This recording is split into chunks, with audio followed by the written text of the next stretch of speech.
কি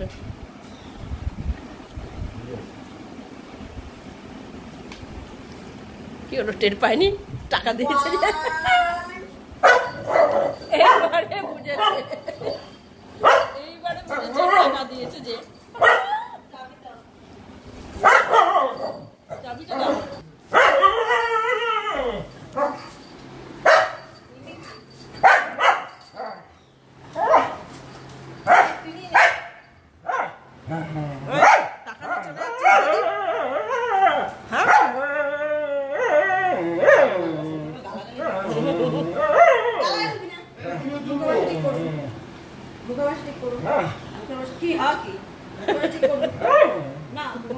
এই তুই রোজ রোজ টাকা নিয়ে চলে যাবি কেন? রোজ রোজ আমাদের টাকা নিয়ে চলে যাবি, সাহস কম না? আয় তুই বাড়িতে, আজকে তোর হবে, আজকে দাঁড়া আসুক।